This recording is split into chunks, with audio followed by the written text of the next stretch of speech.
이 사무엘서의 주인공은 다윗입니다.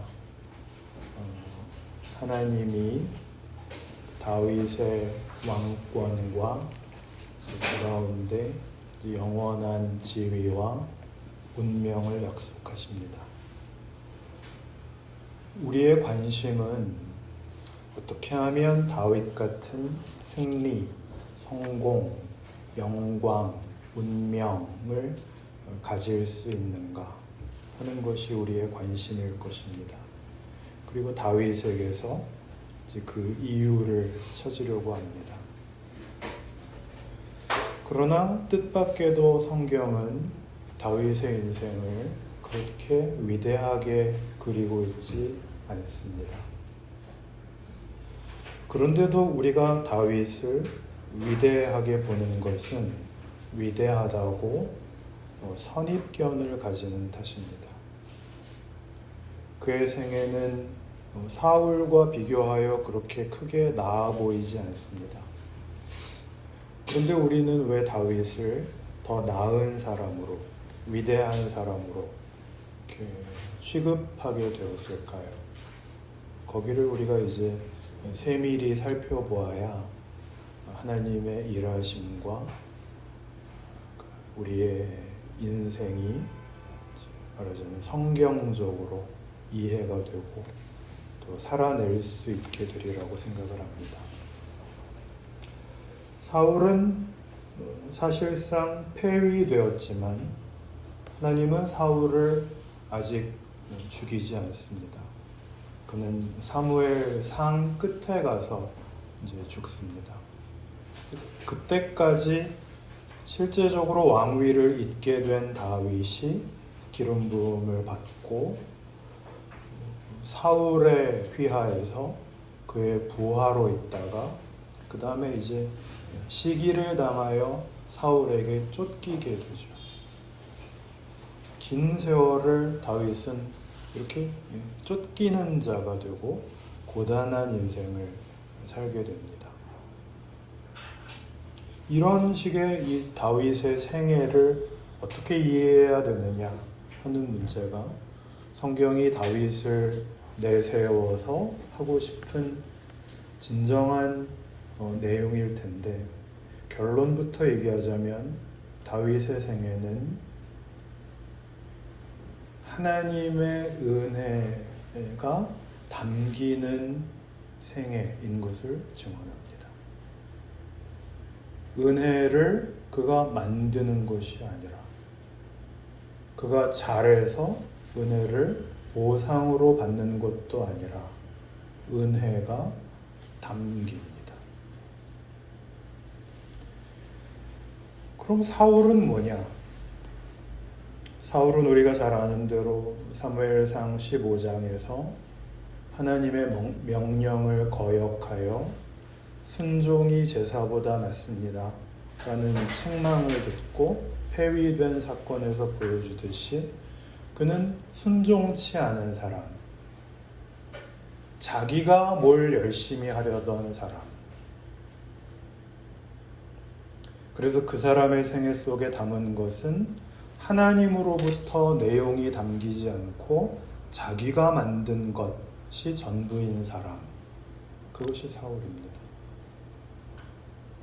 그러니까 사울은 그의 인생에서 마주치는 모든 문제 속에서 인간이 할 수 있는, 인간이 가진 최선을 다한 사람, 그 최선이 결국은 폭력이고 보복이고 저주이고 사망에 불과한 것을 보여주는 사람이고, 다윗은 하나님이 함께 하시면 하나님으로부터 인간이 만들지 못하는 의, 선, 긍휼, 자비, 인내, 감사, 기쁨, 명예, 영광, 생명, 이런 것들을 담을 수 있다를 이렇게 대조하고 있는 것입니다. 사울은 인간이 만들어낼 수 있는 모든 것, 다윗은 하나님이 만들어낼 수 있는 모든 것, 것을 이렇게 둘로 대조하고 있죠. 추우시면 에어컨을 끌까요? 구체적인 예를 봅시다. 오늘 본문에 보면 이 사무엘상 21장은 이제 다윗이 사울을 피하여 도망가는 그 첫 장면인데, 우리가 10절부터 읽었습니다마는 1절부터 나오는 얘기는 다윗이 놉이라는 땅으로 도망을 가서 아히멜렉이라는 제사장에게 도움을 청하는 사건입니다. 도망을 가니까 너무 다급해서 아무런 준비를 못하고 갔습니다. 먹을 것도 없고 무기도 없습니다. 먹을 걸 좀 달라 그러는데 아히멜렉이 딴 건 없고, 그 성전에 하나님 앞에 드리기 위하여 매 안식일마다 이렇게 상 위에 차려놓는 떡, 진설병 밖에 없다 그럽니다. 진설병이란 진열하여 놓아둔 떡이라는 그 뜻인데, 일주일에 한 번씩 교체를 하고 그 안식일 되면 새 떡을 올려놓고, 그 교체해서 물린 떡은 제사장만이 먹을 수 있게 되어 있었습니다. 일반인은 못 먹는데 그것밖에 없다. 그걸 달라. 그래서 이제 아히멜렉이 다윗에게 그 떡을 주죠. 다윗은 이 장면에서 명백한 거짓말을 합니다. 아히멜렉이 다윗에게 왜 너 혼자 있는가 이렇게 묻죠.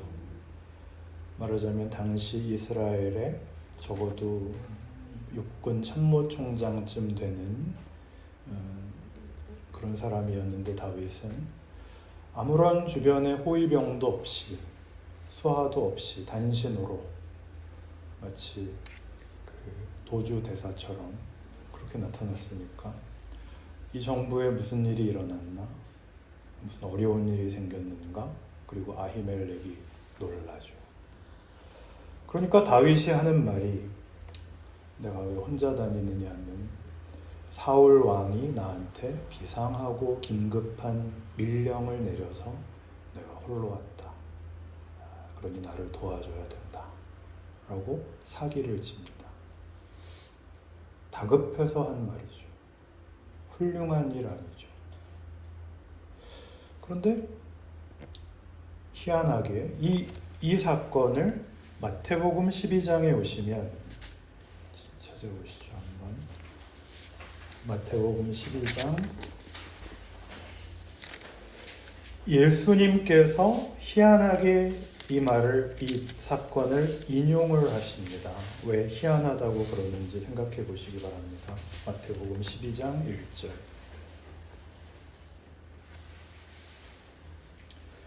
그때에 예수께서 안식일에 밀밭 사이로 가실새 제자들이 시장하여 이삭을 잘라 먹으니, 바리새인들이 보고 예수께 말하되, 보시오, 당신의 제자들이 안식일에 하지 못할 일을 하나이다.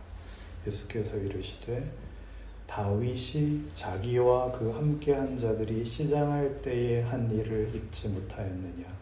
그가 하나님의 전에 들어가서 제사장 외에는 자기나 그 함께한 자들이 먹어서는 안 되는 진설병을 먹지 아니하였느냐? 또 안식일에 제사장들이 성전 안에서 안식을 범하여도 죄가 없음을 너희가 율법에서 읽지 못하였느냐? 내가 너희에게 이르노니 성전보다 더 큰 이가 여기 있느니라. 나는 자비를 원하고 제사를 원하지 아니하노라 하신 뜻을 너희가 알았더라면 무죄한 자를 정죄하지 아니하였으리라. 인자는 안식일의 주인이니라 하시니라. 예수님 당시에 사회의 지도자들인 바리새인들이 예수님을 환영하지 않았습니다. 예수님이 하시는 일이나 예수님이라는 존재 자체를 거부했습니다. 메시아는 이런 존재이거나 이런 조건이어서는 안 된다, 그렇게 생각을 했던 것 같습니다. 그래서 사사건건 시비를 거는데 이 안식일 문제가 이제 딱 걸렸죠. 안식일에는 아무 일도 하지 않아야 되는데 제자들이 밀밭을 걸어가면서 밀을 따서 그걸 잘라 먹었다 이겁니다. 시비를 걸었죠.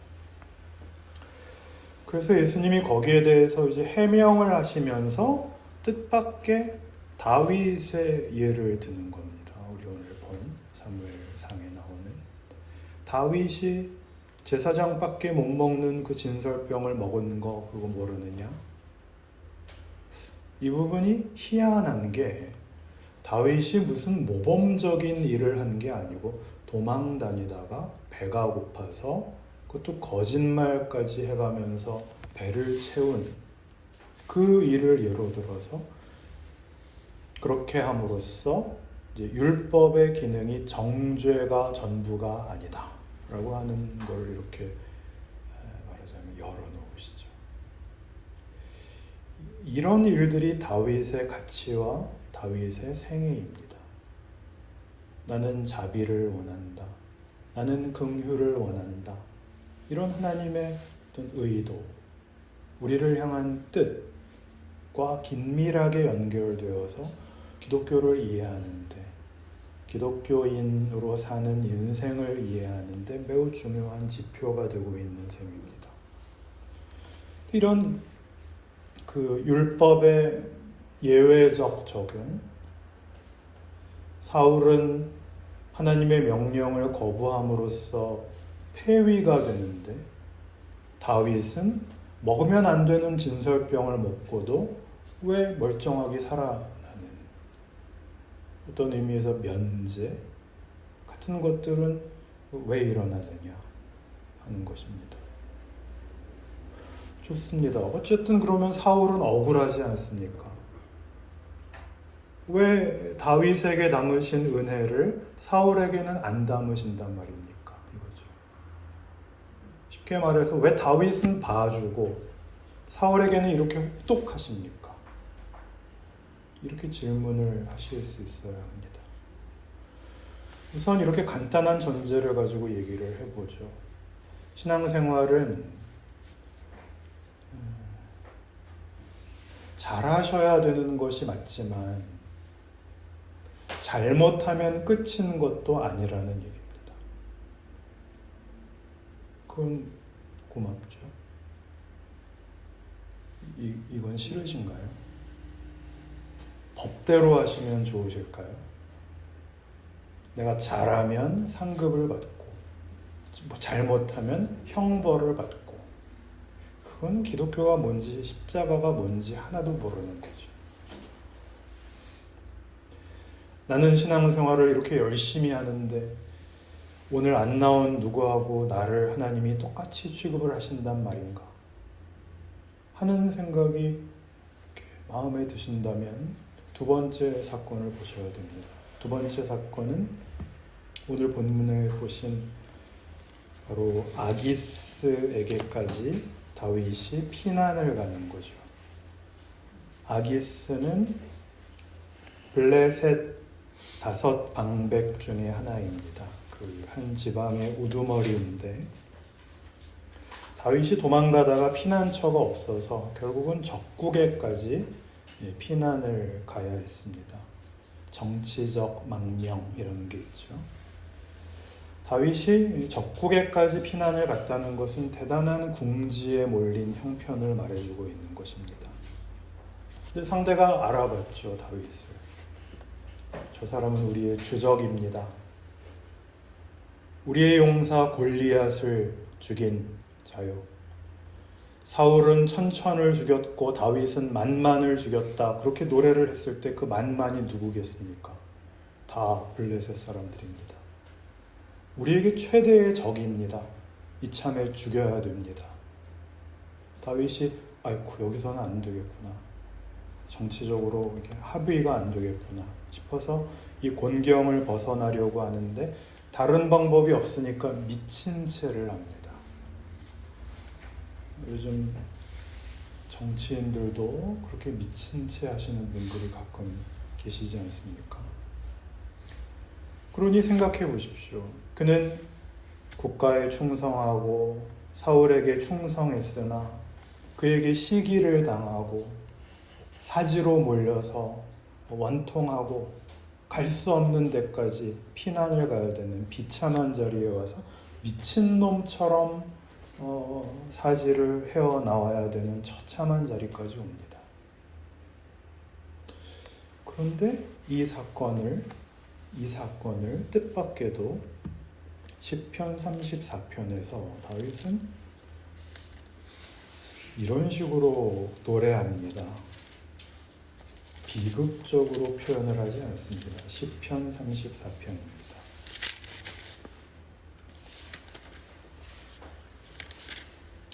시편 34편에는 이렇게 제목이 붙어 있습니다. 다윗이 아비멜렉 앞에서 미친 채 하다가 쫓겨나서 지은 시. 여기는 한번 같이 읽을까요? 1절부터 8절까지 시작. 내가 여호와를 항상 송축하며 내 입술로 항상 주를 찬양하리이다. 내 영혼이 여호와를 사랑하리니 공고한 자들이 이를 듣고 기뻐하리로다. 나와 함께 여호와를 광대하시다 하며 함께 그의 이름을 높이세. 내가 여호와께 간구하매 내게 응답하시고 내 모든 두려움에서 나를 건지셨도다. 그들이 주를 앙망하고 광채를 내었으니 그들의 얼굴은 부끄럽지 아니하리로다. 공고한 자 부르짖음에 여호와께서 들으시고 그의 모든 혼란에서 구원하셨도다. 여호와의 천사가 주를 경외하는 자를 둘러친치고 그들을 건지시리로다. 너희는 여호와의 선하심을 맛보아할지어다. 그에게 피하는 자는 복이 있도다. 일이 잘 풀릴 때가 아니고 가장 비참한 때인데 어떻게 찬송이 나오죠?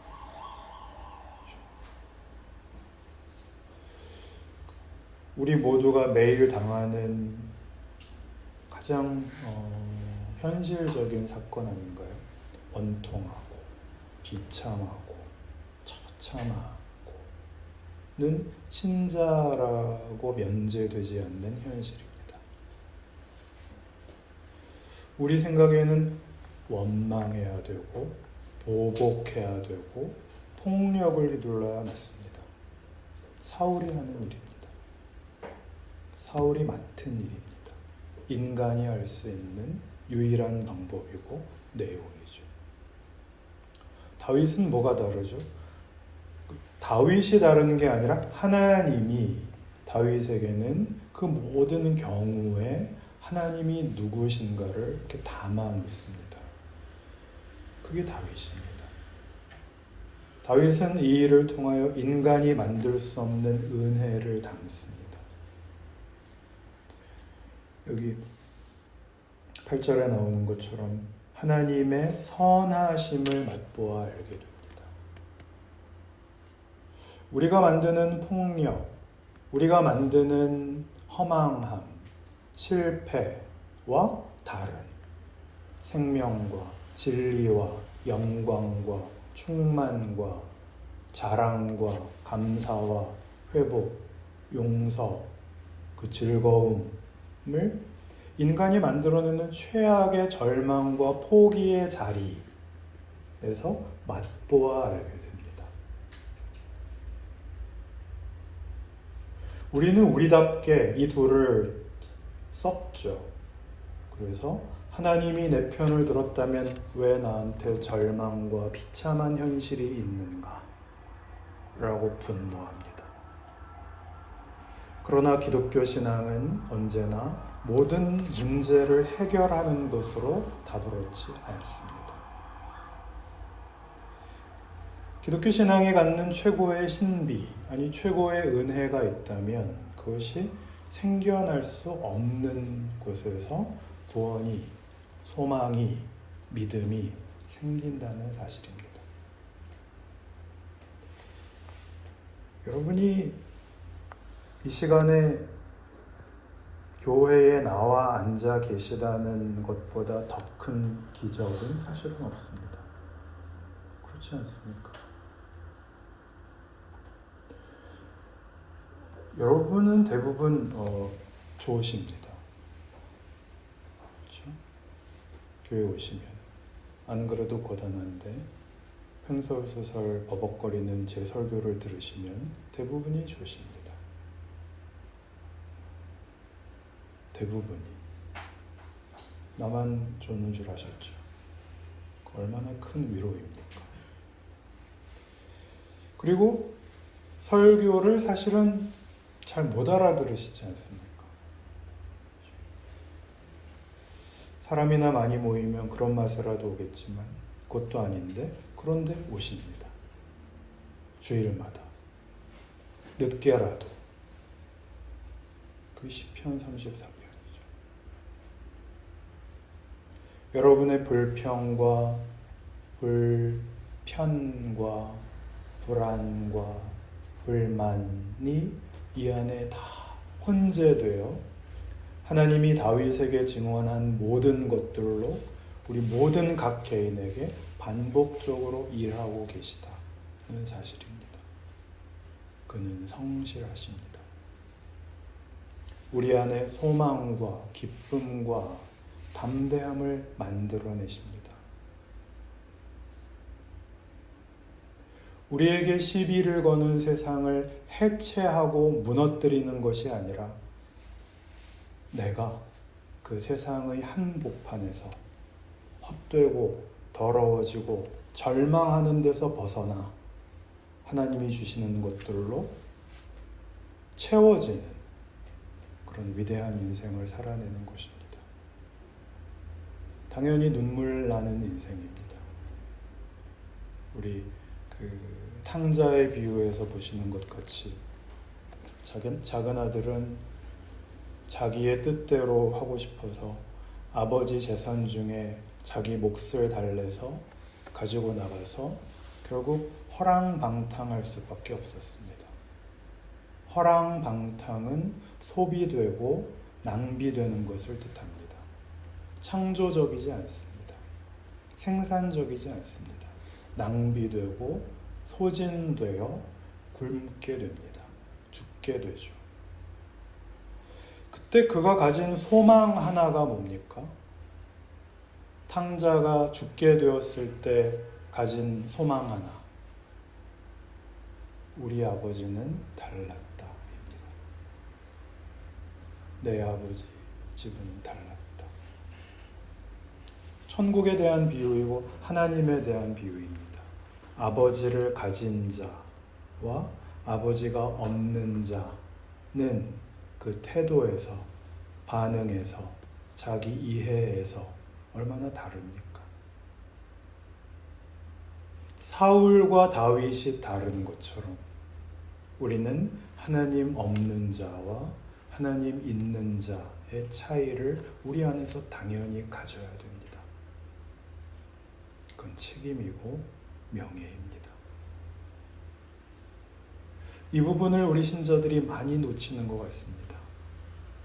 고생하지 않는 다윗, 유명한 다윗, 만사형통한 다윗, 그가 째려보면 상대방이 녹아 없어지는 다윗, 그런 다윗을 원해서 우리는 우리가 만들어 놓은 다윗에 붙잡혀서 다윗이 얼마나 지난한 현실을 걸어 그 모든 것과 상관없는 위대한 존재가 됐느냐라는 문제를 놓치곤 합니다.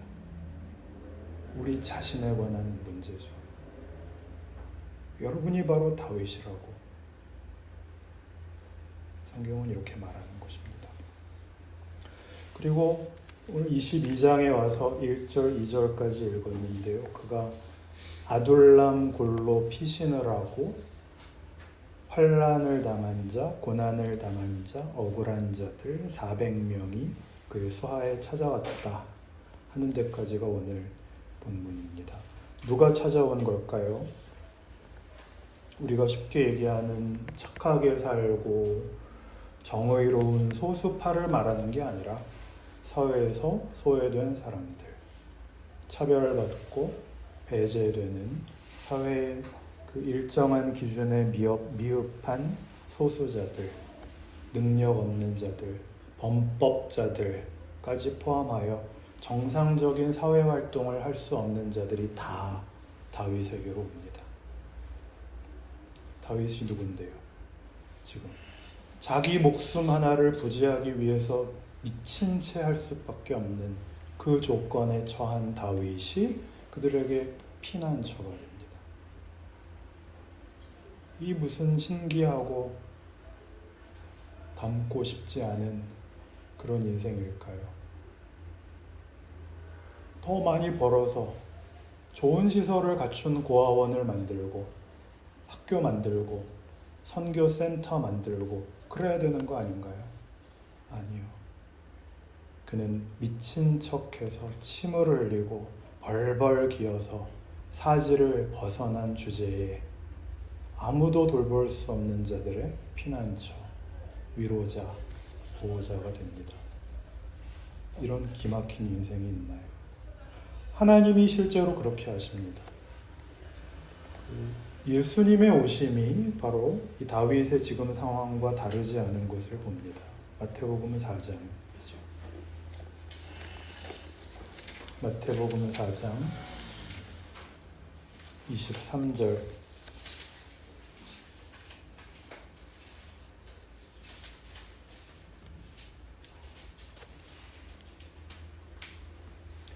예수께서 온 갈릴리에 두루 다니사 그들의 회당에서 가르치시며 천국 복음을 전파하시며 백성 중에 모든 병과 모든 약한 것을 고치시니 그의 소문이 온 수리아에 퍼진지라.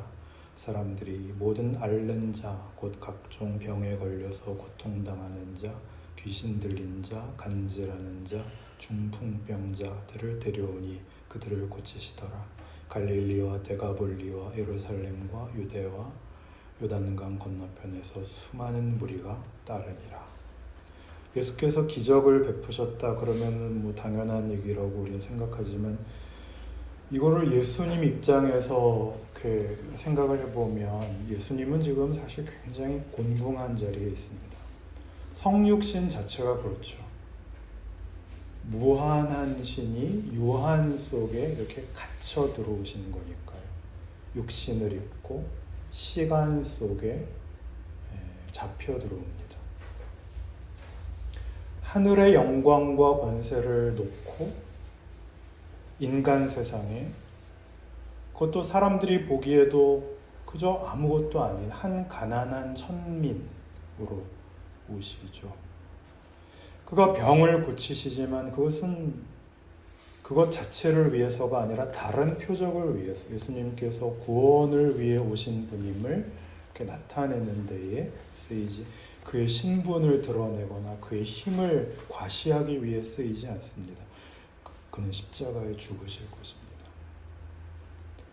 그가 가장 낮은 자리, 우리가 생각할 때 가장 아닌 조건 속에서 우리가 가장 희구하는 우리의 회복, 승리, 영광을 만드신다 라는 사실을 예수 믿는 사람들이 안 믿습니다. 용서하시고 들어주십시오. 이런 말들을 외워대면서 저는 목숨을 걸고 주를 위하여 어느 곳에서나 섬기겠습니다 라고 고함을 질러서 그 간절함의 보상을 받는 것으로 써먹고 있지 그런 현실을 인정하지는 않습니다. 오늘의 지겨운 현실을 이것은 하나도 신앙과 관련이 없다라고 생각하고 딴데 어디 선교라는 타이틀을 달고 외국에 나가서 고생하고 돌아오는 것만 의미가 있다라고 여깁니다. 그래서 우리 예수 믿는 것들은 생각보다 허황됩니다. 하나님이 지금 여기에서 일하고 있다라는 거 모릅니다. 아무것도 아닌 자리가 하나님이 나를 보내신, 하나님이 그 아들을 보낸 조건이며 정황이며 방법이라는 사실을 인정하지 않습니다. 그래서 이런 현상이 생기죠. 나보다 못한 게 복을 받고 내가 복을 받지 못하는 게 억울해서 미칠 지경입니다. 나는 기도의 사람인데 이러면서 순지를 내고 폭발을 하죠. 우리도 이번 여름 수련회 가서 누가 간증을 한번 하실까요? 얼마나 억울한지. 수련회 3박 4일에도 모자랄걸요. 진짜 하면 모두가 억울합니다. 나는 예수님이 일하신 방식대로 보냄을 받는 걸 내가 안다. 내 인생이 존귀하다는 걸 나는 안다. 하나님이 여기에서 가장 큰 일을 하신다는 걸 내가 안다. 이거 못하죠. 왜요? 성경을 잘못 읽고 있는 겁니다. 우리는 예수를 믿는다는 말을 성경이 말하는 대로 수긍하지 않습니다. 선입견을 가지고 내 맘대로 해석을 하고 각색을 하고 고집을 부리고 있습니다. 성경을 펼치기도 전에 우리는 사울의 권세와 다윗의 위대함을 적절하게 섞어 동시에 갖고 싶습니다. 여기에 우리의 하나님의 현존과 임재와 권능과 일하심의 신비를 놓치고 있는 우리의 실체가 있습니다. 아니요. 하나님이 우리를 빛으로, 생명으로, 복으로 우리를 보내시고 우리로 현실을 끌어안게 하십니다. 내 옆에 한 사람에게 오늘 지금 다정한 말을 하게 하시고 누군가에게 희망을 약속하게 하십니다. 여길 믿지 못하고 억울하다고 고집을 부리는 건 최고의 불신앙입니다. 나와 함께 하나님이 그의 뜻을 이루십니다. 우리를 향한 당신의 사랑과 약속하신 복을, 영광을, 위대함을 매일매일의 모든 개인의 일상과 함께 일하고 계십니다. 하나님의 진지한 역사죠. 구체적 역사죠. 여기에 가치가 있습니다. 여기에 명예가 있습니다. 그 다윗의 생입니다. 예수님이 오셔서 우리에게 만들어내신 일입니다. 그 인생을 사십시오. 여러분의 비명과 원망이 쏟아져 나오는 현실이 하나님이 뭘 하는 자리인지를 아시고 멋있게 그걸 살아내십시오. 그래야 여러분의 인생이 위대한 인생, 감사하는 인생 되셔야죠. 기도합시다. 하나님 아버지, 하나님이 우리에게 생명과 진리와 영광과 위대함을 맡기셨습니다. 그리고 누리게 하셨습니다. 하나님의 자녀로 사는 인생입니다. 그러니 자랑하고 살아야 맞습니다. 넉넉하게 살아야 맞습니다. 그리고 진지하게 살아야 맞습니다. 누리게 하여 주시고 기쁨과 감사가 우리 마음에 피어나게 하여 주옵소서. 예수님 이름으로 기도합니다. 아멘. 찬송 부르시며 헌금드리겠습니다.